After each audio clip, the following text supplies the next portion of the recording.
என்னுடைய பேரன்பிற்கினிய தம்பி இசக்கி கார்வண்ணன் அவர்கள் தயாரித்து வழங்குகிற என் அன்பு இளவல் இயக்குனர் கிட்டவர்கள் இயக்கி வரவிருக்கிற ஆட்டி திரைப்படத்தினுடைய முன்னோட்ட வெளியீட்டு விழாவிற்கு வருகை தந்து வாழ்த்தி அமர்ந்திருக்கிற பெருமக்கள், என்னுடைய அன்பிற்கினிய கசாலி அவர்கள், என் ஆருயிர் தம்பி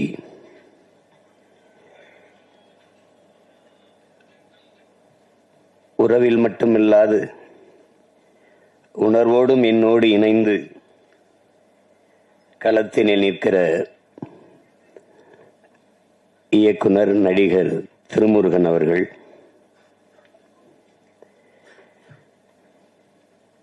இந்த கலைஞர்களை நிகழ்வை சிறப்பிக்க வந்திருக்கிற, பாராட்ட வந்திருக்கிற என் அன்பு தம்பி கேலி சித்திரத்தின் மூலம் சமூகத்தை சிந்திக்க தூண்டிய சிற்பி, கட்டுரையாளன்,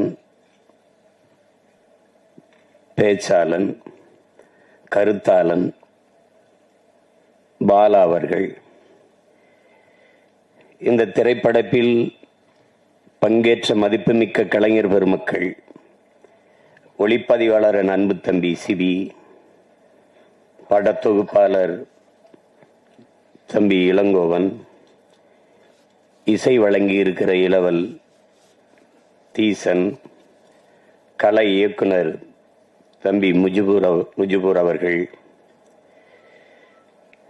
சண்டை இயக்குனர் தம்பி சுரேஷ் அவர்கள், ஆடை நிபுணர் பூங்குயில் கிட்டு அவர்கள், திரையிலே தோன்றி கதாபாத்திரங்களை கண்முன்னே நிறுத்துகிற கலைஞர்களாக இருக்கிற அன்பு தம்பி ஆனந்தன், எதிர்நாயகனாக நடித்திருக்கிற அறிமுக நாயகர் தம்பி பிரவீன் பழனிசாமி, நகைச்சுவை நடிகர் என் தம்பி காதல் சுகுமார், என் அன்பு மாமன் சவுந்தர் அவர்கள், கதாநாயகியாக இருக்கிற அன்பிற்கினிய அபி நட்சத்திரா அவர்கள், எல்லோருக்கும் என்னுடைய அன்பும் வாழ்த்துக்களும். இந்த நிகழ்விலே பங்கேற்று இதை உலகெங்கும் பரவி வாழ்கிற என் உயிர் சொந்தங்களிடத்திலே கொண்டு போய் சேர்க்க இருக்கிற அச்சு ஊடக, காணொளி ஊடக என் உறவுகள் அனைவருக்கும், குறிப்பாக மதிப்புமிக்க பெருமக்கள், அன்பிற்கினிய அண்ணன் நெல்லை சுந்தரராஜன் அவர்கள், பெருதுளசி பழனிவேலுங்கையா அவர்கள், தம்பி மீனாட்சி போன்ற மதிப்புமிக்க பெருமக்கள், எப்போதும் நான் பேரன்பு கொண்டு நேசிக்கிற எனது அன்பு சொந்தங்கள், உங்கள் அனைவருக்கும் என்னுடைய அன்பும் வணக்கமும். இங்கே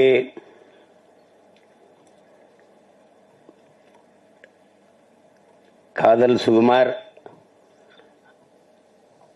ஒரு நகைச்சுவை நடிகர் அப்படி பார்க்கிறோமானால், அவன் மற்ற நடிகர்களைப் போல ஒரு புகழ்பெற்ற ஒரு திரைக்கலைஞராக இல்லை என்றாலும் அவன் ஒரு ஆகச்சிறந்த தமிழ் மகன், பெரிய உணர்வு கொண்ட, இன உணர்வும் மான உணர்வும் கொண்ட ஒரு மகன். அந்த சூழலிலே அவன் வளர்ந்து வந்து கொண்டிருக்கிற காலங்களிலே இன உணர்வோடு எந்த நாட்டிற்கு சென்றாலும் தன்னுடைய உணர்வு குன்றாமல் நம் உறவுகளிடத்திலே நின்ற ஒரு தம்பி. அதனால் அவனிடத்திலே எனக்கு ஒரு தனிப்பட்ட பேரன்பு எப்போதும் உண்டு. இங்கே என் அன்பிற்கினிய தம்பி துரைமுருகன் அவர்கள் சொன்னது போல, துரையும் கிட்டும் சேர்ந்துதான் அந்த நையப்புடையை அந்த வலையொலியை தொடங்கினார்கள். ரொம்ப நன்றாக செய்தார்கள். கிட்டுவிட்ட இயற்கையிலேயே அவன்கிட்ட ஒரு சிறந்த படைப்பாற்றல் அவனுக்கிட்ட உண்டு. அது எதையுமே சுருக்கமா அதை சொல்லி புரிய வச்சிருவான் ஒரு இதை. அதுல நகைச்சுவை உணர்வோடு கேலியும் கிண்டலுமா கொண்டு போய் சேர்க்கிறதுல பெரிய கெட்டிக்காரன் அவன். எங்களோடு இந்த அரசியல் பயணத்தில் இல்லாத திரைப்பயணத்தில் போனது எனக்கு மகிழ்ச்சியா இருந்தாலும், ஆனால் எங்களுக்கு அது ஒரு இழப்பு தான். அப்படிப்பட்ட ஒரு படைப்பாளி இழந்திருப்பது இழப்பு தான். அதுல அவன் திரைத்துறை பக்கம் வந்து பல படங்களை இயக்கினான். அவன் இயக்கிய படத்தில் எனக்கு இந்த சல்லியர்கள் படம் நம்ம நிறைவை தந்தது. அந்த படத்தினுடைய 2 நிகழ்விலே நான் பங்கேற்று பேசினேன். அந்த படத்தை என் தம்பி துறை சொன்ன மாதிரி 150 கோடி முதலீடு செய்து எடுக்கிறவர்களுக்கு கதை இல்லை, 1.5 கோடியில் ஆகச்சிறந்த படத்தை எடுப்பான். அப்படி ஒரு படைப்பாளி. சல்லியர்கள் படம் பார்த்தீங்கன்னா உங்களுக்கு தெரியும், ரொம்ப நல்லா எடுத்துப்பான், நேர்த்தியா எடுத்துப்பாப்ல. எங்களுக்கு ஒரு பயம் என்னென்றால், இந்த எங்களுடைய விடுதலை போராட்டங்களை இன அழிப்பு அந்த தொடும்போது அது ரொம்ப உணர்வுபூர்வமானது, அது சரியா செய்யணும், இல்லைன்னா சிக்கலாயிடும். எங்கள் தலைவருக்கு அதில் ஒரு பெரிய கனவு. அவரை போல இந்த இனத்தில் பிறந்தவன்ல திரைக்கலையை நேசித்த ஒரு மகன் இதுவரைக்கும் இருக்க முடியாது. இங்கே இருந்த கட்சிகள், குறிப்பா கம்யூனிஸ்ட் இயக்கங்கள், திராவிட இயக்கங்கள் எல்லாம் திரைக்கலையை வந்து ஒரு சாக்கடை, குப்பை, சினிமாக்கார பயல், இப்படிதான் பேசி பேசி அதை சாக்கடை சாக்கடையே என்றே சொல்லி கொண்டு விட்டார்கள். அதுல உருண்டு பிறண்ட நாயும் பண்ணியெல்லாம் நாட்டாண்டுட்டு போயிடுச்சு. இதான் நடந்தது பெரிய விபத்து. அது திரைக்கலையை ஒரு எங்கள் தலைவன் எனக்கு இப்படி என்கிட்ட சொல்றாரு பாருங்க, திரைக்கலை என்பது அறிவியலின் அழகான குழந்தைன்னு சொல்றாரு. அந்த வார்த்தையை எப்படி பயன்படுத்துறாரு பாருங்க, அறிவியலின் அழகான குழந்தை. திரைக்கலை ஒவ்வொரு தேசிய இனத்தின் அழகிய கலை முகம். எப்படி வைக்கிறார் பாருங்க. இப்படி பேசல அவரு மெதுவாக சொல்றாரு, நான் அதை எடுத்து சொல்றேன். அந்த பார்வை அவர் இடத்துல இருந்தது. அது காரணம் வந்து சின்லஸ் லிஸ்ட், பிரேவ் ஹார்ட், பென்ஹர், இந்த மாதிரி படங்களை பார்க்கும்போது நம்ம விடுதலை போராட்டம் ஏன் இப்படி ஒரு படமா வரக்கூடாதுன்னு அவருக்கு ஒரு இது இருந்தது. ஒரு கெடுவாய்ப்பா தமிழ் பேரினத்தில் அவர் ஒரு நிர்வாக தலைவனா இல்லாம தன் இன விடுதலைக்கு போராட்ட களத்தில், போர்க்களத்தில் நிற்கக்கூடிய தலைவனா இருந்துட்டான். அவன் மட்டும் இவர்களை மேல 50 ஆண்டு 60 ஆண்டு 10 ஆண்டு 20 ஆண்டு ஆள்ற உலகத்திலே தலை சிறந்த நாடாக தன் இனம் வாழ்கிற நாட்டை கொண்டு விட்டான். அவனுடைய கனவு வந்து பல்லாயிரம் ஆண்டுகளா தம் முன்னோர்கள் தூக்கி சுமந்த கனவு. அவன் அறம் சார்ந்து வாழ்ந்த ஆட்சி செய்த மறவர்களின் கனவு. அதனால அப்படிப்பட்ட ஒரு தலைவன். அதுக்காக பெருமுயற்சி எடுத்தார். தன்னுடைய போராட்டத்தை எப்படியாவது எடுத்து கொண்டு போறோம்னு எடுத்தாரு சின்ன சின்னதா. அதுக்குள்ள எங்களுக்கு காலம் சரியா வரல, அது கெடுவாய்ப்பா அமையல, முடிஞ்சிருச்சு. அதனால இந்த மாதிரி படங்களை எடுக்கும்போது ஒரு நடுக்கம் இருக்கும். அது சரியா செய்யணும், இல்லைன்னா தப்பா போயிடும். வரலாற்றை தவறா பதியக்கூடாது, உங்களுக்கு தெரியும். அதுல என் தம்பி சல்லியர்களை போராட்ட வரலாற்றில் பெருங்கடல், அது ஒரு துளியை மிக சரியா பதிவு செஞ்சான்னு எனக்கு ஒரு நிறைவு. அதுபோல இந்த ஆட்டி படத்தையும் அவன் சிறப்பா செஞ்சிருப்பானுங்கிறதுல எனக்கு அசைக்க முடியாத நம்பிக்கை. இங்கே அந்த ஆட்டி அப்படிங்கிற அந்த படத்துக்கு சொல்லுவோம், அது எங்கள் குடியில் பெண்கள் முதலாம் அப்படின்னு. அதுல மாற்று கருத்து இருக்க முடியாது. கிட்டு பேசும்போது வருத்தத்துல சொன்னா நமக்கு வரலாற்று பதிவுகள் எதுவும் இல்லை அப்படின்னு, அது ஒத்துக்கணும். இதில் நம்மளா பெருமையா பேசிக்கிறது இருக்குல்ல. எப்படின்னா, வரலாற்றை படைக்கிறவனுக்கு அதை எழுத பதிவு செய்ய நேரம் இருக்காது. நம்ம செய்யல இருந்தாலும் விழுந்துட்டா மீசையில மண்ணோட்டில பெருமை பேசுற மாதிரிதான். அடி எப்படி இப்படி அடிச்சானு, எவ்வளவு அடிச்சாலும் தாங்கினேன் பத்தியில, அது மாதிரி பேசிக்கிறதா. அதையும் உணர்ந்தவன் இந்த இன வரலாற்றுல என்னுயிர் தலைவன் மேதகு பிரபாகரன் அவர்கள் மட்டும்தான். இப்ப எங்களுக்கு வந்து பாத்தீங்கன்னா, நமக்கு நம்ம பாட்டை வந்து அரசனுக்கு அரசன் அருள்மொழி சோழன் உலகின் பல்வேறு நாடுகளை வென்று, கடல் பல கடந்து, படை பல நடத்தி, பல்வேறு நிலப்பரப்பு வென்று 3வது பெரிய பேரரசை நிறுவினார். இது ஒரு ஆனா அது அது ஆண்டாங்கிறதுக்கு ஒரே ஒரு சான்று தான் இருக்கு, பெருவுடையார் கோயில் தான் இருக்கு, தஞ்சை பெரிய கோயில் மட்டும். அதுக்கு முன்னாடி இன்னொரு பாட்டன் கரிகால் பெருவள சோழன் ஆண்டுகாண்டா நம்மள, அதுக்கும் சான்று இந்த கல்லணை தான். இல்லைன்னா எங்களுக்கு கதையை முடிச்சிருப்பான், அதை வச்சுட்டு நாங்க எதை சொல்லிட்டு இருக்கோம். அப்ப நமக்கு வரலாற்று சான்றுகள் இல்லை, தமிழர்களுக்கு வரலாறு இல்லை. அப்ப இலக்கிய சான்று தான் இருக்கு, வெறும் இலக்கிய சான்று தான் இருக்கு. அதுல இப்ப பாண்டிய நெடுஞ்செழியன் மதுரை ஆண்டான், அதுல எங்க பாட்டி கண்ணகி பெருமாட்டி போய் கால் சிலம்பி உடைச்சு இது நீதியை நிலைநாட்டினான்னு ஒரு காப்பியம் இருக்கு, ஆனா வரலாறு இல்லை. அப்ப அதுல இந்த வரலாற்றை மீட்டுருவாக்கம் செய்யறதுல ஒரு பெரிய சிக்கல் இருக்கு. என்ன இங்க சொன்ன மாதிரி கிட்டு செஞ்ச மாதிரி நம்மளுடைய வரலாற்றை பதிவு செய்யலாம் நம்மவே இல்லாதனால எல்லாம் கற்பனை ஆயிடுச்சு. இலக்கியம் பொய் பேசும், சுவைபட சொல்லு. இலக்கியம் என்பது நயம்பட உரைத்தல், அதுதான் உங்களுக்கு. அது சுவைபட சொல்லுதல், அது பொய் பேசும். இப்ப உருகி சுகம்பெறா மார்பை திருகி எரிந்தால் தீயிட்டால்னு சொல்லும் போது அது என்ன இப்படி அப்படின்னு கேட்கும்போது, அப்ப நான் எங்க வாத்தியார் தமிழ் வாத்தியார் குப்புசாமி எனக்கு பாடம் நடத்தும் போது, அப்ப இப்ப இருக்கிற மதுரை வேற மதுரையா ஐயான்னு கேட்டேன்.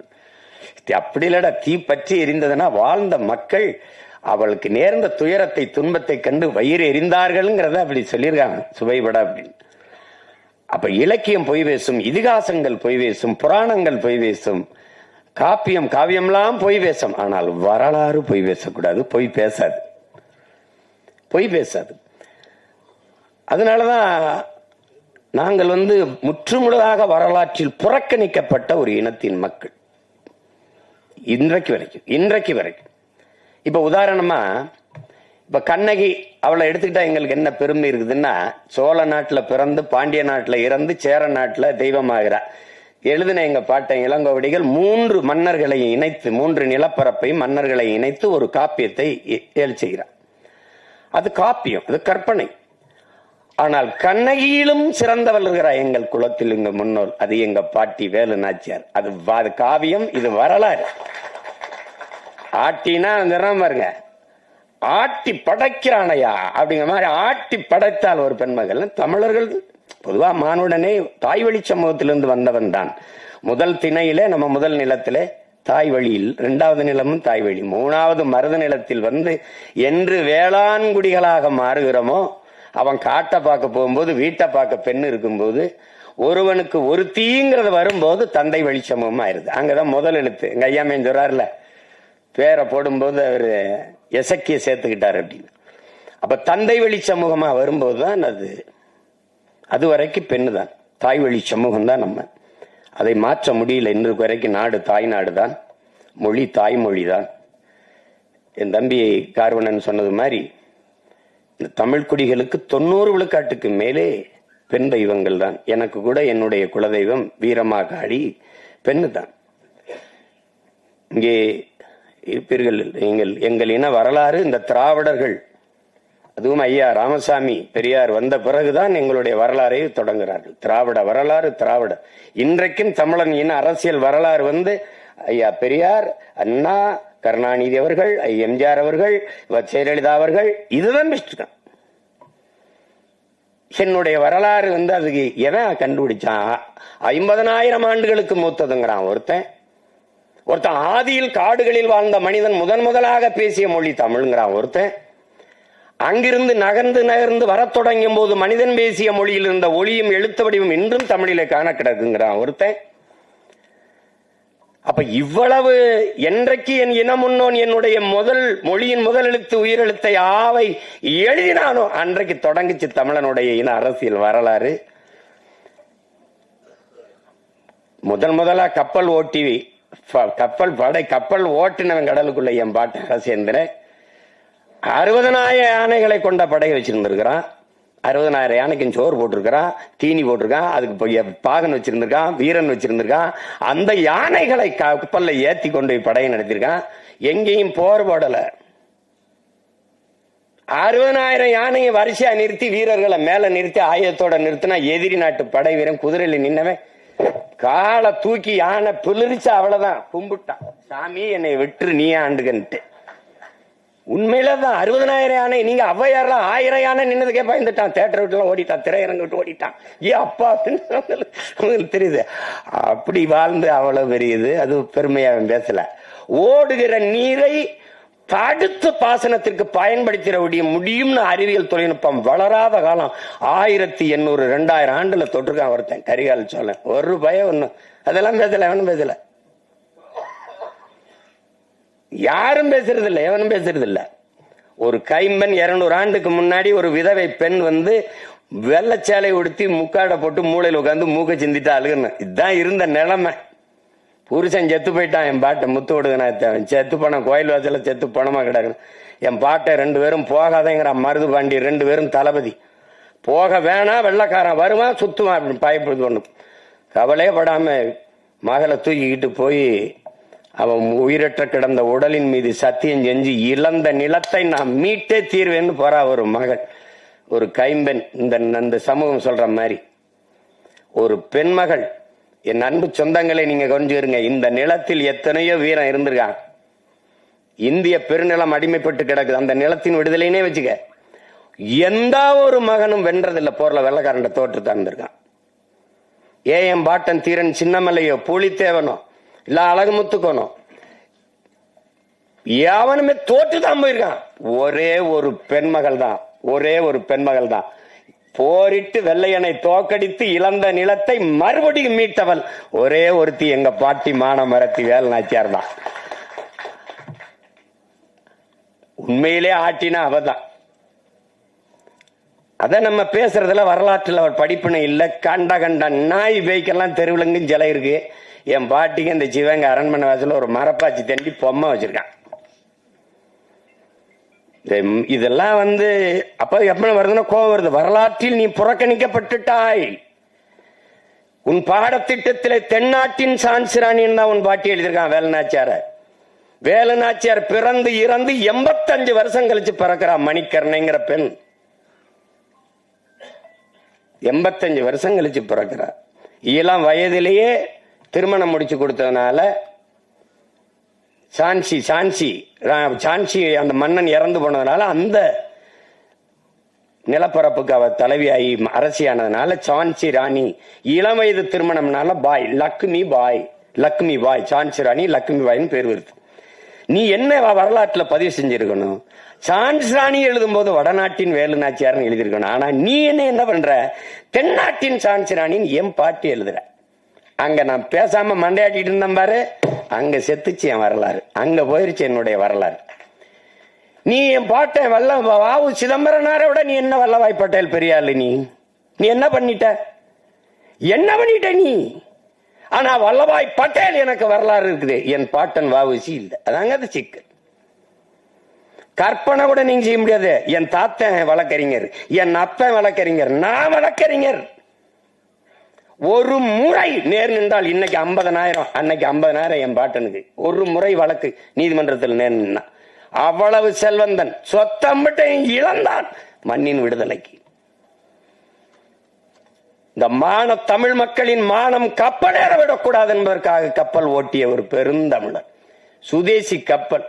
நான் என்னடா தமிழ் தேசம் பேசுறேன், அவன் தமிழ் நேசன் அப்படின்னு அன்னைக்கே இதழ் நடத்தினான். அன்னைக்கே தமிழ் தேசம் தமிழ் நேசன் பத்திரிகை நடத்தினான். அவன் வரலாறு எங்க இருக்கு? எனக்கு மாடு இழுக்க திணறும் செக்க மனுஷன் இழுத்திருக்கான் இந்த மண்ணின் விடுதலைக்கு.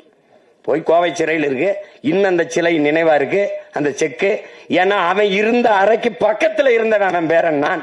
அதே கோவை சிறையில பக்கத்து அறையில செக்கிழுத்த செம்மல் வாவு சிதம்பரனார் இருந்த சிறை அப்படின்னு எழுதி வச்சிருக்கான். அந்த அறை எழுதி வச்சிருக்கான். வேணா நீ வேணா போயிட்டு அவனு போல விரைவில் அனுப்பி வைக்கிறேன். ஏதாவது இதுல பேசிட்டு வாடனா போட்டுருவான். என்ன நான் போகாத சிறை இருக்குன்னு நினைக்கிறீங்களா? நீதிமன்றம் இருக்குன்னு நினைக்கிறீங்களா? அவருக்கு ஏதாவது பார்க்கணும் சீமானேன்னா உடனே வரணும்ன்றப்பல கட்டாயம் நேர் நிக்கணும். வழக்கு இருக்கு, இதுக்கு ஒரு வழக்கு இருக்கு. வல்லபாய் பட்டேல படித்தோம், நம்மளுடைய பாட்டன் வாவு சிதம்பரனாரே படிக்கல. நீங்க எல்லாம் நான் கோவப்படுறேன்றீங்க, நான் கோவப்படுறதே பரவாயில்ல. என் தம்பியெல்லாம் கொந்தளிச்சுட்டாப்ல. இங்க பாருங்க, தொலைக்காட்சியில என் உடன் பிறந்தார்கள் இருக்கிறீங்க. தந்தை பெரியார், கலைஞர் அதான் பேசுறீங்க. நீங்க ஜெயலலிதா அம்மா சொல்லணும், இவர் அப்பா சொல்லணும், அவரை தந்தை சொல்லணும், இவரை கலைஞர் சொல்லணும். ஆனா எங்களை மட்டும் வாவூசி மாப்போசி என்னடா சீசின்னு பேசிட்டு நீ எப்படி இருக்கு? எந்த மான தமிழன் இதை ஏற்பான்? வாவூசி மாப்போசி, என் சிலம்பு செல்வர் மாப்போசி, செக்கிழுத்த செம்மல் வாவூசி சொல்ல முடியாத ஒண்ணல்ல. தமிழ் தென்றல் திருவிக்கா, தனித்தமிழ் அடிகளார் மறைமலை அடிகள், முத்தமிழ் காவலன் கியாப்பை விஸ்வநாதர் பேச முடியாத ஒண்ணல்ல. பேச முடியுமா? முடியாது. திரைப்படத்தில் நடிச்சவன தலைவர் என்ன சொல்றாருன்ற, தலைவர் என்ன சொல்ற, எங்க தலைவன் என்ன சொல்ற, திருப்பிரபாகர் என்ற டேய் கழுத்த திரி விடலனை பாட்டு. நீ ஏன் அவரை மேதகன்னு சொல்ல மாட்டியா? பேசுறத பாரு, நீ பேசுறத பாரு. பேசு, நாளைக்கு கூட பேசுவான் பாரு. எப்படி பேசுவான் பாரு. தமிழர் தந்தை சீபாதித்தனார் சொல்ல முடியாதா? சிந்தனை சிற்பி சிங்கார வேளர் அப்படி சொல்லியிருக்கியா? நீ எங்கேயாவது சொல்லியிருக்கியா? ஆனா இதை மட்டும் பாரு, இதை மட்டும் தமிழன் விழித்துக் கொள்ளனேன்னு வச்சுக்கிறீங்க. பெரியார் தந்தையாயி, ஐயா ஸ்டாலின் அப்பாவாயி, ஜெயலலிதா அம்மாவாயி, நம்ம எல்லாம் எவன் என்னன்னு தெரியாம போயிரும். பெத்தப்ப அம்மாவை மறந்துட்டு நீ தான் அம்மா அப்பான்னு சொல்லிட்டு திருவேங்க. இப்படிதான் உன் வரலாற்றை இழந்த நீ, இப்படிதான் இழந்த. நான் தான் படிக்க வச்சேங்கிறது நீ எப்படி நம்பின? நீ எப்படி நம்பின?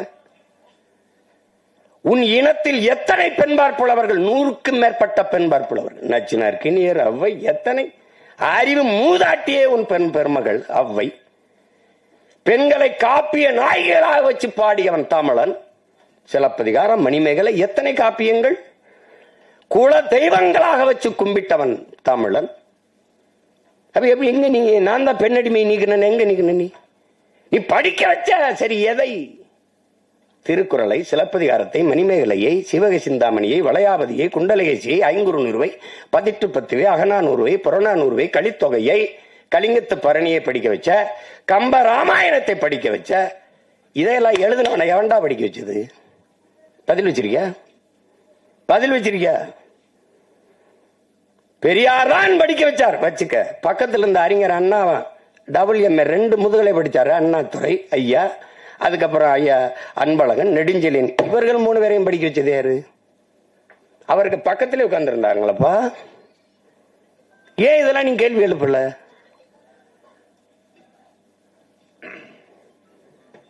வரலாற்றை மறந்துவிட்ட இனம் சுடுகாட்டில் இறந்து கிடக்கிற பிணம்ங்கிறாங்க கோசிமி. எங்க இருக்குது ஒன்னு? எங்க நீ பெண்ணை அடிமைப்படுத்தின? தமிழன் பல்வேறு நிலப்பரப்பை வென்றான், எந்த இனத்தையாவது அடிமைப்படுத்தி ஆண்டான். ஒரு செய்தி சொல்றா பாப்போம். என் மாண்புடா, என் மாண்பு தமிழ் பேரன்பின் தாயிடா. இல்லைன்னா யாதும் ஊரே யாவரும் கேளீர்னு எந்த மொழி சொல்லிருக்குடா? பிறப்பு ஒக்கும் எல்லா மனிதருக்கும் கூட பாடல, எல்லா உயிருக்கும். உலகத்துல எந்த மொழி சொன்னது? என் தமிழ் தான் சொன்னது, என் தமிழ் தான் பாடியது. புதியதோர் உலகம் செய்வோம், கெட்ட போரிடும் உலகத்தை வேரோடு சாய்ப்போம். என் தமிழ் தான், என் தமிழ் தான். காக்கை குருவி எங்கள் சாதி, நீள் கடலும் மலையும் எங்கள் கூட்டம். எங்கள் தமிழ் தான். இந்த எனக்கெல்லாம் கற்பிச்சேங்கிற பாரதி பிறந்து இறந்து 1921 நம்ம பாட்டன் பாரதி இறந்து போறான். 36 தான் ஐயா ராமசாமி பெரியார் பேசவே ஆரம்பிக்கிறார். அவன் பாடாத பெண்ணியமாடா, அவன் பாடாத கல்வியை வலியுறுத்தியாடா?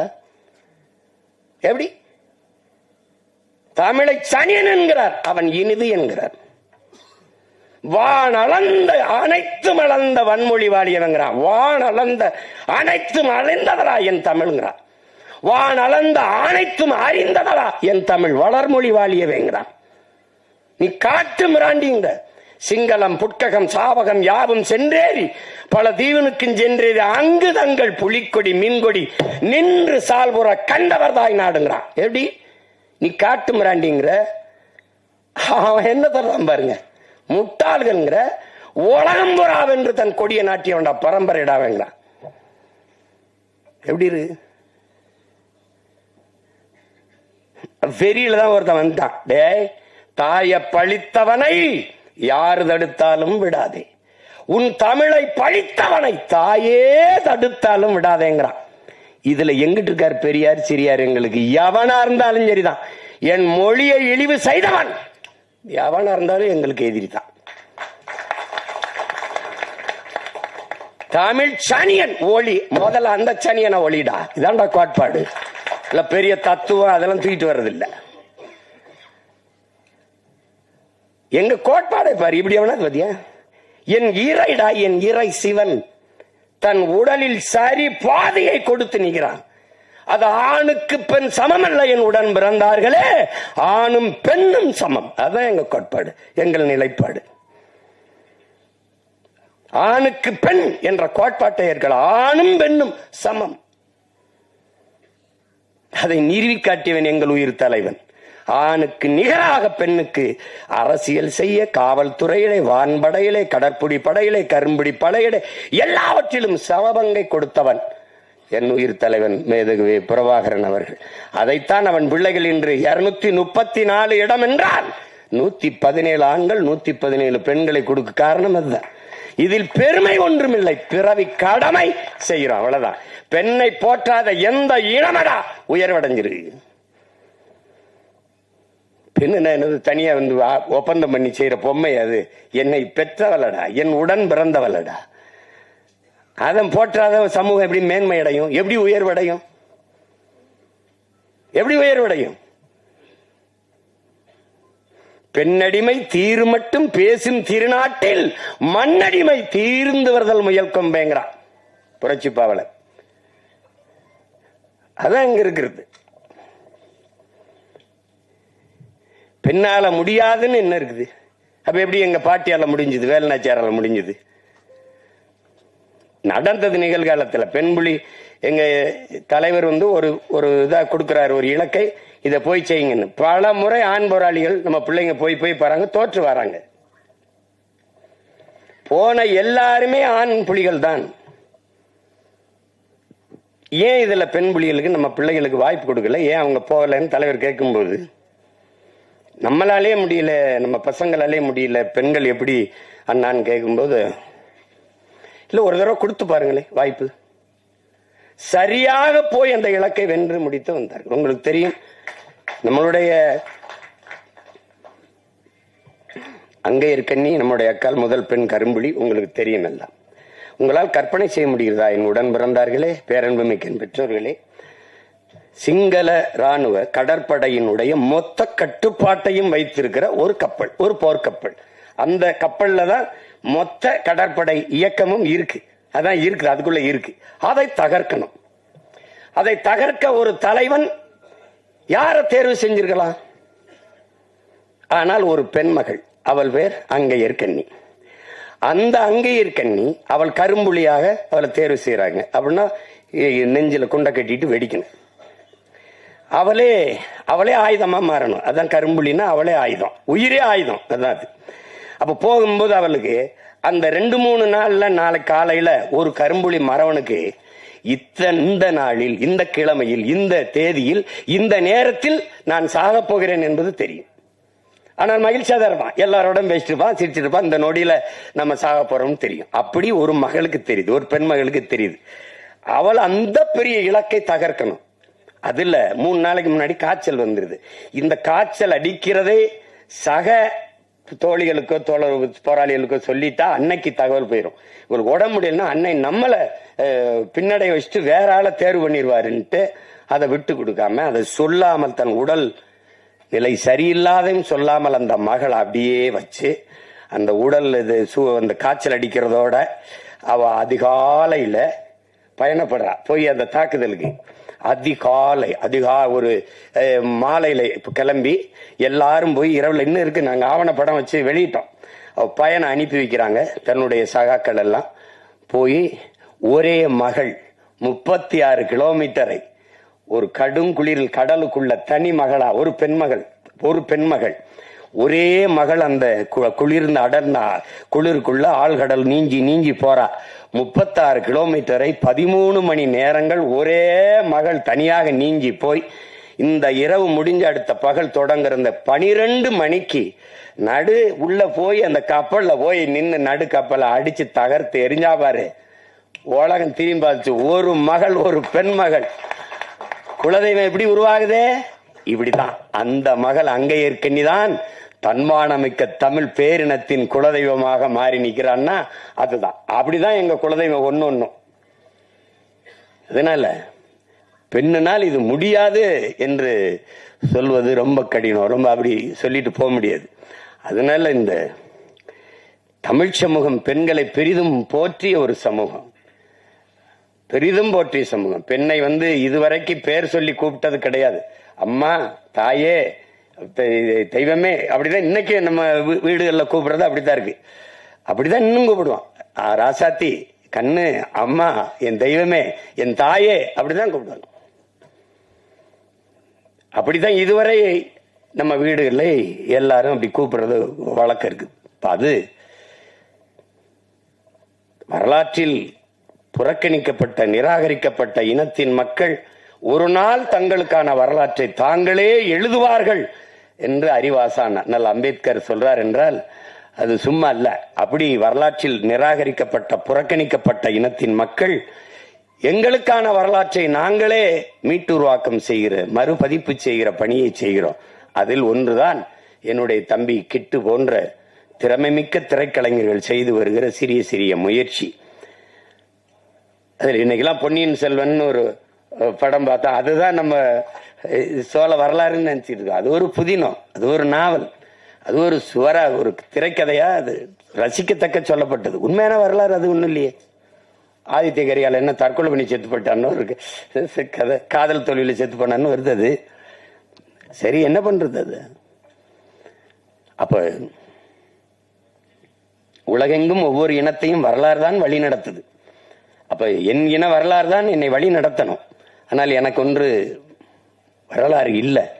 அப்ப அதுதான் இங்க இருக்கிற தடுமாற்றத்துக்கு காரணம். அதுதான் உங்களுக்கே தெரியும். தமிழருடைய அரசியல் வரலாறுன்னா இதுதான் இருக்குது, இதுதான் இருக்குது. அதை பேச மாட்டாங்க. நீங்க அதை சொல்லவே மாட்டாங்க.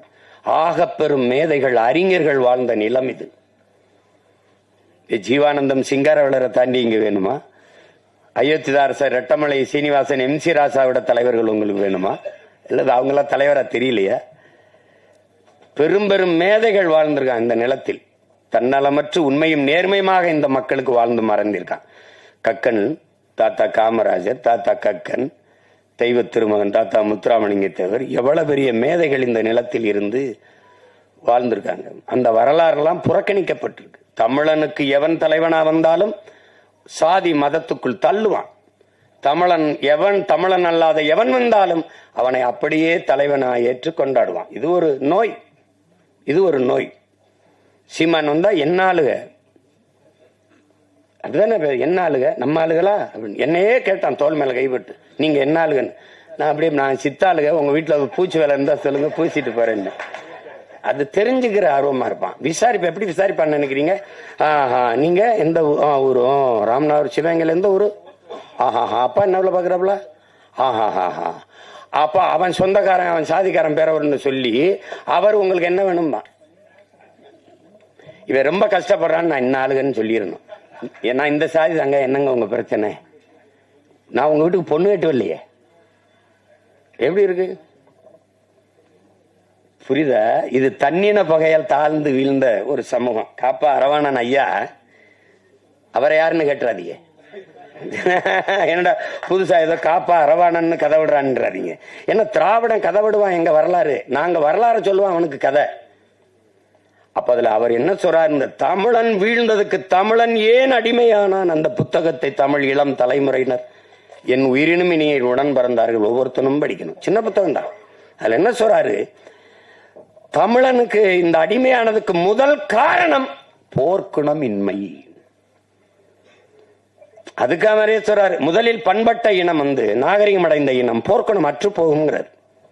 முதலில் பண்பட்ட இனம் போர்க்குணம் அற்று போகும். எப்படின்னு கேளுங்களேன்.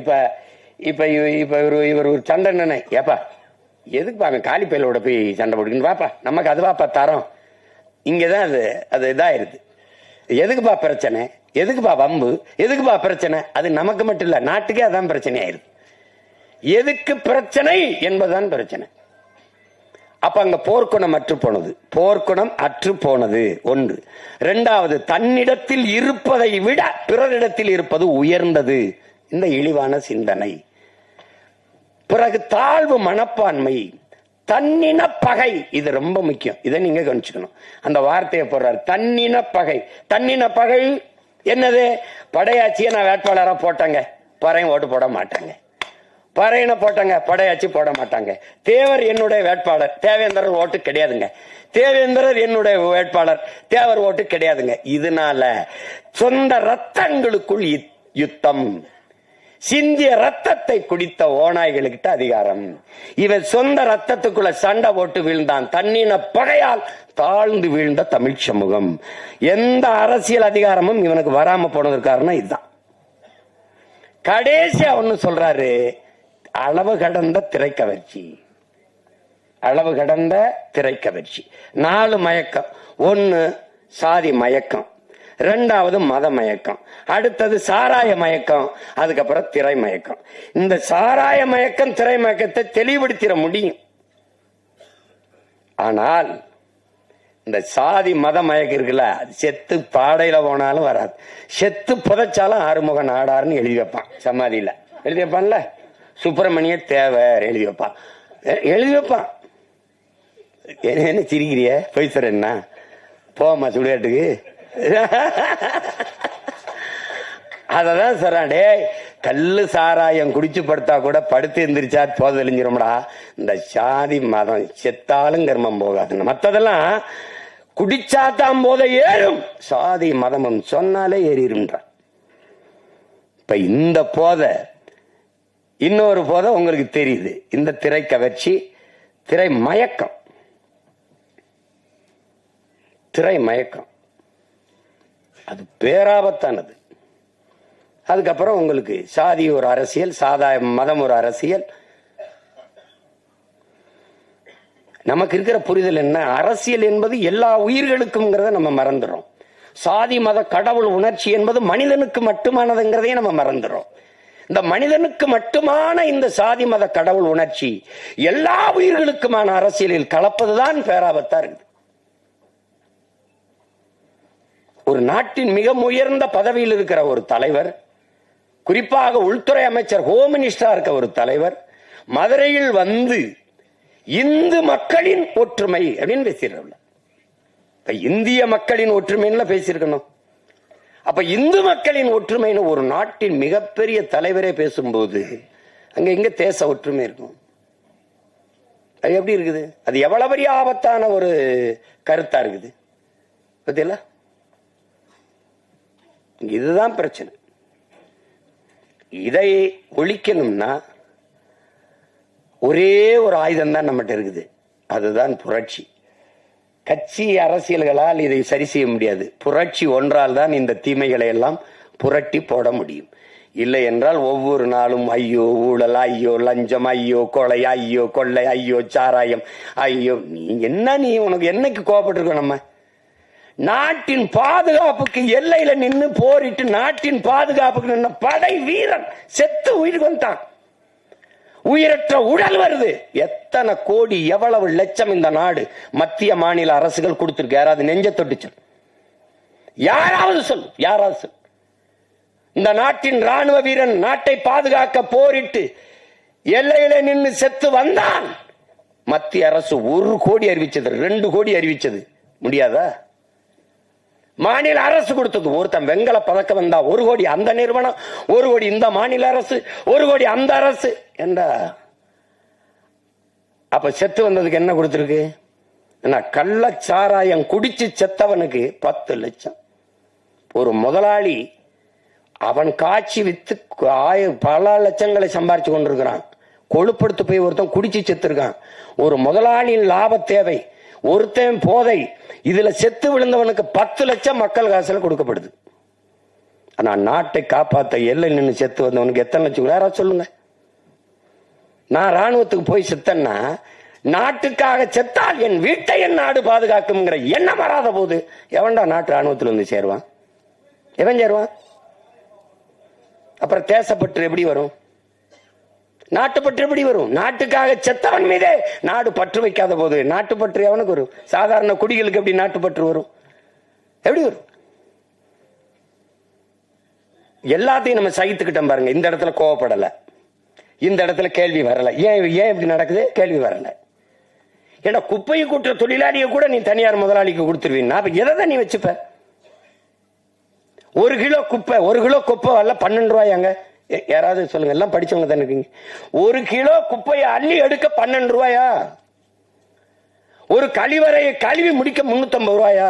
350 ரூபாய்க்கு ஒரு கக்கூசு கழுவிக்கலாங்க உங்க வீட்டுல? நீங்க சிரிக்கிறதுக்கு சொல்லல, கோவப்படணும். நம்ம பாட்டன் சாத்தன் சொல்றான்ல, ஏமாறுகிற இருக்கிற வரை ஏமாற்றுவன் இருப்பான், ஏமாற்றுவன் இருப்பான். திட்டம் போட்டு திருடுற கூட்டம் திருடி கொண்டே இருக்குது, அதை சட்டம் போட்டு தடுக்கிற கூட்டம் தடுத்து கொண்டே இருக்குது. அது நடந்துட்டுதான் இருக்குது. அண்ணா திருடனாய் பார்த்து திருந்தாவிட்டால் திருட்டை ஒழிக்க முடியாது. இப்ப திருடனா பார்த்தா நம்ம பார்த்தா அவன் திருந்தல, இப்ப நம்ம திருத்தணும். அவன் தான் திருந்தலையே, 1 வருஷம் 2 வருஷம் இல்லையா, 60 வருஷம் திருடுறான். அவன் திருந்தலையே, அப்ப என்ன பண்ணணும்? திருத்தணும். யார் திருத்தணும்? நாம தான். என்ன பண்ணணும்? உங்க கையால என்ன பண்ணணும்? ஒரே அழுத்த ஒரு அழுத்தணும். என்னது ஒற்றை விரல் புரட்சிங்கிறது சரிதான். அது தெரியல. அவங்க உட்கார்ந்து இருக்கிற அவங்க எல்லாம் அதிகாரம் அது நாம கொடுத்ததுங்கிற எண்ணம் நமக்கு வரணும். நம்ம போட்ட ஒத்த ஓட்டுல வந்த வலிமை தான் அதுன்னு வரணும். உங்களுக்கு என்ன வரணும்? அதுதான் முக்கியம் இங்க. அப்ப அங்கதான் மாறுதல். அதுதான் அண்ணல் காந்தியடிகள் உலகத்தை எப்படிப்பட்ட மாறுதலுக்கு கொண்டு வர நினைக்கிறியோ அதை உன்னிலிருந்து தொடங்குடாங்கிறாரு. நீங்க நான் என்னிலிருந்து தொடங்குறேன், நீங்க உங்களிலிருந்து தொடங்குங்க. நம்மிலிருந்து நல்ல மாற்றம் தொடங்கட்டும். நான் 6 மாசத்துல தேர்தல் வருது, அப்பவாவது ஒரு மாறுதல் வருதான்னு பார்ப்போம். அதான் ரொம்ப முக்கியம். என்ன ஐயாமனே?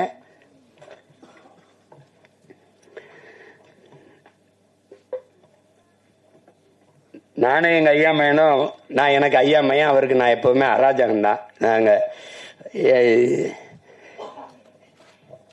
உங்களுக்கு தெரியும், எங்க அப்பா தமிழ் கடல் நெல்லைக்கண்ணன் எங்க அப்பா. அவங்க எப்பவும் என்னை மகனே ஐயான்னு தான் அழைப்பாங்க, மகனேன்னு அழைப்பாங்க. நான் ஏதாவது கேட்டா வாழ்க வாழ்க தமிழுடன் அப்படிதான் சொல்லுவாங்க. வாழ்க தமிழுடன். எப்பவுமே வைக்கும்போது ஐயா படிக்கணும், ஐயா படிக்கணும், ஐயா படிக்கணும், ஐயா படிக்கணும், அது சொல்லிட்டு தான் வைப்பாங்க. அப்படி எங்களை தமிழ் பால் ஊட்டி வளர்த்த தாய் தந்தை எல்லாமே எங்க அப்பா தான். எங்க அப்பாவுடைய அன்பு மகன் எங்க ஐயா மகன் சுகா அவர்கள். பெரிய அறிஞர், அமைதியா இருப்பாரு, பெரிய எழுத்தாளர், பெரிய ஆற்றலாளர், பெரிய திரைக்கதை. அது அந்த என்னன்னா, எங்க அப்பா இளையராஜாவுக்கு முன்னாடி நான் ஒரு காரியம் சாதிக்கணும்னா பாடி காட்டினா போதும், டே நீ பாடாத நான் செய்யறேன்னுவாங்க. எங்க அப்பாவுக்கு முன்னாடி பாடி காட்டணும்னா நீங்க என்ன வேணாலும் நான் பாடி காட்டுவேன், பாடுவேன். அது ஒரு தடவை என்னை கூட டே என் முன்னாடி நீ பாடி காட்டுறான்றாப்ல. அப்பா நான் சொல்லிட்டு தானே பாடினேன். என்ன தெரியுமா அதுல அந்த வானத்தை போல மனம் படைச்ச மன்னவனே அப்படின்னா நல்லா இருக்காப்பா, நான் பாடிடுறேன். இல்லடா நீ என் முன்னாடி உங்க முன்னாடிதான் பாடி காட்ட முடியும். அப்படி ஏன் அவர் பாடும்போது ஒரு கோவம் வராதுன்னா, அவர் சுதி சுத்தமா பாடுவாரு, இசை தெரியும், எனக்கு தெரியாது. அதனால அவர் ஒரு மெட்டு போட்டு வச்சிருப்பாரு, நான் ஒண்ணு பாடி விடுவேன். அதுல டே தயவு செய்து பாடாதரா, நீ என்ன சொல்றியோ செஞ்சிரண்டா. அது மாதிரி அவ்வளவு ஒரு இது. எங்க ஐயாமே சொன்னதெல்லாம் உண்மைதான். ஏன்னா உங்ககிட்ட சொல்றதுக்கு என்ன, நான் முத மேடையில எப்படி பேசுறதுன்னு எனக்கு யாரும் கத்துக் கொடுக்கல. எனக்கு கத்துக் கொடுக்கல. 5 வயசுல எப்படி எல்லாம் மேடையில ஏறி பேசணும் அப்படின்னு கத்துக் கொடுக்கல.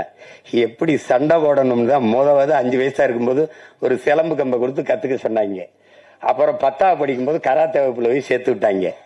முதல்ல சண்டை தான் கத்துக்கிட்டேன், அப்புறம் தான் பேச கத்துக்கிட்டோம். மேடையில பேசும்போது ஒருத்தன் குறுக்க பேசிட்டு இருந்தா முதல்ல கத்துக்கிட்டது ஞாபகத்துக்கு வந்துருது. அவங்க எல்லாம் நிறுத்திக்கிட்டு இருக்காங்க, நம்ம போய் அடிதடியில ஈடுபட்டு இனிமே சிறைக்கு போறேன்னு. சிறையில இருந்து வந்துதான் கட்சி ஆரம்பிச்சிருக்கேன். அதையும் கவனத்தில் வச்சுக்கிட்டு பேசணும். நான் ஆள் வச்சு அடிப்பேன்னு நினைக்கிறாங்க, நானே போய் அடிப்பேன். அதெல்லாம் தம்பி. ஏன்னா நான் இங்க இருக்கிற தலைவர்கள் ஐயா கருணாநிதி ஐயா, ஐயா எம்ஜிஆர் ஐயா, ஐயா அம்மா ஜெயலலிதா அம்மா எல்லாம் பார்த்து அரசியல் செய்ய வந்தவன்ல. தான் செத்தாலும் சரி தன் இனம் வாழ்ந்தால் போதும் நின்ன உலகத்தின் தலை சிறந்த வீரன், என் இனத்தின் பெருமாவீரன் பிரபாகரனின் மகன். சும்மா போய் இதெல்லாம் கிடையாது. இப்போ எங்க ஐயா பரிணாமன் பாடலை நினைவுபடுத்தினாங்க. என் தம்பி எசைக்கு கார்வண்ணன் கூட அண்ணன் பாடினாங்க. இதுதான் வேலை. சமைப்போம், சாப்பிடுவோம், டப்பாவை கவித்து வச்சுட்டு தாளம் போட்டுக்கிட்டு மாறி மாறி நாங்கள் பாடுவோம். அந்த பாட்டை நம்ம கம்யூனிஸ்ட் கட்சிகளில் நாங்கள் பயணிக்கும் போது நம்ம தோழர்கள் பாடினதான் ஐயா பரிணாமன் பாடல். குறிப்பாக என்னுடைய தம்பிகள் ரொம்ப நல்லா பாடுவாங்க. இது ஆனால் அதில் என்ன நான் விட்டுட்டேன் பிறன்னா, 10 தலை ராவணனே ஒத்த தலை ராம வென்றான்னு வருது. நமக்கு புரிதல் வரும்போது 10 தலை கிடையாது, அதுவும் வரலாற்று திரிவுதான். கலை 10 தலை சிறந்தவன், திசை 8 புகழ் கொண்டவன் ராவண பெருந்தகை. அதுதான் அந்த கலை 10 தலை 10 பின்னாடி வந்தவன் மாட்டான். ஒருத்தன் 10 தலையோட பிறக்க முடியுமான்னு பாருங்க. அதுல இன்னும் கோவம் வரும் பாருங்க. அந்த ஜண்டுபாம் விளம்பரத்துக்கு அப்படியே வந்து பலே ராவணா ஜண்டுபாம் டே நான் வர்றதுக்குள்ள ஓடி போயிருங்கன்னா கொண்டே விருவேன். அவன் கலைவத்தில் தலை சிறந்தவன், திசை 8 புகழ் கொண்டவன். அத போய் கலைபத்தை தலைபத்தாக்கி ஒத்த தலை ராம வென்றான்னு போட்டான். அதுல மொத்தத்துல வீர வேணும்னதுல நான் ஒத்துக்கிறேன். அது ஒத்துக்கிறேன். அந்த பாடல் அதை விட்டுற போறேன். ஆனால் இவ்வளவு நேரம் இந்த நிகழ்ச்சியை மிக அழகுற நெறியாலை செய்த அன்பு தங்கை கவிதா அவர்களுக்கு என்னுடைய அன்பும் வணக்கமும் வாழ்த்துக்களும். அவங்க ஊடகத்துறையிலையும் பணியாற்றி கொண்டு இதை எங்க ஐயாமையும் சொன்னாரு, அவங்க தமிழ் நல்லா உச்சரித்து பேசுறாங்கன்னு. ஏன்னா நாங்க தேட வேண்டியது இருக்கு, யாரு தமிழ் நல்லா பேசுறா. இல்ல லைஃப்ல சொல்ல வேண்டியது இல்ல, வாழ்க்கையில வாழ்வுல இருக்கு சொல்லு இருக்கு. எல்லா சொற்களுக்கும் நமக்கு உயிர் சொற்கள் வேர் சொற்கள் கணக்கில்லாம இருக்கு. பயன்படுத்தணும், கொஞ்சம் பயன்படுத்தணும். அதுதான் நம்ம சொல்றது, வேற ஒண்ணும் இல்ல. யார் மேலே எங்களுக்கு கோபம் இல்ல. தாய்மொழியை பேச தெரியாத இனம் வந்து வாழாது. அதனால அது அந்த வருத்தம் தான் எங்களுக்கு. அது ஒண்ணும் இல்ல. தங்கை எப்படி பேசுனதுல எனக்கு ஒன்றும் வருத்தம் இல்லை. ஏன்னா தமிழ் பேசினா படிக்க தெரியாத பிள்ளைன்னு நினைச்சிருவாங்க. நான் பள்ளிக்கூடம் படத்தில் நடிச்சிட்டு இருக்கும்போது இந்த கையெழுத்து நினைவு கையொப்பம் வாங்க வரும்போது நான் தமிழ்ல கையெழுத்திட்டேன் அன்புடன். சினேகா அவர்கள் வந்து ஆங்கிலத்தில் கையெழுத்திட்டாங்க. நான் கேட்டேன் எப்படின்னு. ஐயா நான் வந்து தமிழ்ல தான் போட்டுக்கிட்டு இருந்தேன். ஒரு தடவை தமிழ்ல போட்ட போது ஒரு அம்மாவும் பொண்ணு வந்து கையெழுத்து வாங்கிட்டு போனாங்க. போகும்போது தமிழ்ல கையெழுத்து போடுறாங்க, இந்த இவங்க படிக்கல போறதுக்குன்னு. அது தமிழ்ல கையெழுத்து போட்டா படிக்கலன்னு நினைச்சுக்கிறான். அப்ப படிக்கல, பள்ளிக்கூடம் போல இருக்கு, தமிழ்லே பேசிட்டுக்கிறான்னு நினைக்கிறான். அதனால அந்த பாடல் நீங்க கேட்டிருப்பீங்கன்னு நினைக்கிறத. இப்ப யாரும் அந்த பாடுறது இல்ல. அந்த பாடல்ல 10 தல ராவணன ஒத்த தல ராம வென்றான். இந்த பாட்டை நானே எங்க மாமா சவுந்தர அவர்களும் ஐயா பாக்கியராஜ் வீட்டுக்கு போனோம்னா அது ஒரு தடவை அந்த பாட்டை பாடுங்க அப்படிம்பாங்க. தாளம் போட்டு நாங்க பாடுவோம். 10 தல ராவணன ஒத்த தல ராம வென்றான், மொத்தத்துல வீர வேணும் சுடலமாடா. இந்த வித்தைகளை கத்துக்காம சத்தியத்தை ஒத்துக்காம கத்துனா போனதெல்லாம் கிடைக்குமாடா தம்பி, கத்துனா போனதெல்லாம் கிடைக்குமாடா. 10 தல ராவணன ஒத்த தல ராம வென்றான், மொத்தத்துல வீர வேணும் சுடலமாடா. இந்த வித்தைகளை கத்துக்காம சத்தியத்தை ஒத்துக்காம கத்துனா போனதெல்லாம் கிடைக்குமாடா தம்பி, கத்துனா போனதெல்லாம் கிடைக்குமாடா. புலி பசித்து கிடந்தாலும் புள்ளை தின்ன மாட்டாது, போட்டத திங்கிறமே சுடலமாடா. நம்ம பொண்டு உள்ள வாழ்க்கையில கண்ட சுகம் ஏதும் இல்ல, தெண்டத்துக்கு உழைக்கிறமே நியாயமாடா தம்பி, தெண்டத்துக்கு உழைக்கிறமே நியாயமாடா. இது அந்த பாடல் ஐயா பரிணாமன் அவர்கள் எழுதினது. அது ரொம்ப முற்போக்கான பாடல். அந்த வரியை தவிர மத்தெல்லாம் நமக்கு உடன்பாடு. இப்ப இருந்தா கூட ஐயா மாத்தி அதை கொடுப்பாங்க அதுல. அப்ப அது எவ்வளவோ பாடல்கள், எவ்வளவோ சித்தர்கள், ஞானிகள், யோகிகள் எல்லாம் தோன்றி என்னென்னமோ எங்க தாத்தா பட்டுக்கோட்டை சொன்ன மாதிரி முன்பு இயேசு வந்தார், அப்புறம் காந்தி வந்தார், புத்தன் வந்தார், அப்புறம் இயேசு வந்தார், அப்புறம் காந்தி வந்தார். எதையோ சொன்னாங்க, எழுதி எழுதி வச்சாங்க. எல்லாத்தையும் தான் படிச்சீங்க, என்ன பண்ணி கிழிச்சிங்கன்னு தெரியல. அது மாதிரிதான் இப்ப நானும் நாமளாவது எல்லாரும் சேர்ந்து ஏதாவது உருப்படியா கிழிப்போம் வாங்கன்னு தான் கூப்பிடுறேன். அதுக்கு என்னுடைய தம்பி கிட்டவர்கள் எழுதி இயக்கி என்னுடைய ஆறுயிர் இளவல் எசக்கி கார்வண்ணன் அவர்கள் தயாரிச்சிருக்கிற இந்த ஆட்டி படம் ஒரு சிறிய முயற்சியா இருக்கும். அது சொல்றான், புரட்சி என்பது ஒவ்வொரு மனிதனின் காலடிக்கு கீழே காய்ந்த சருகுகளாக காத்து கிடக்கிறது ஒரு தீக்குச்சியின் உரசலுக்காக அப்படிங்கிறான். ஒரு தீக்குச்சி உரசி போடணுங்கிறதுக்காக காய்ந்த சருகா காத்து கிடக்குதுங்கிறான். அப்படி உரசி போடுற ஒரு தீக்குச்சியா என் தம்பி கிட்டுவனுடைய ஆட்டி படைப்பு இருக்கட்டும் என்று நான் வாழ்த்துறேன். இந்த நிகழ்விலே இவ்வளவு தூரம் பங்கெடுத்து விழாவை சிறப்பித்திருக்கிற என் அருமைக்குரிய உறவுகள், என் அன்பு சொந்தங்கள், மதிப்புமிக்க ஊடக உறவுகள், உங்கள் எல்லோருக்கும் என்னுடைய பேரன்பும் வாழ்த்துக்களும். நன்றி, வணக்கம்.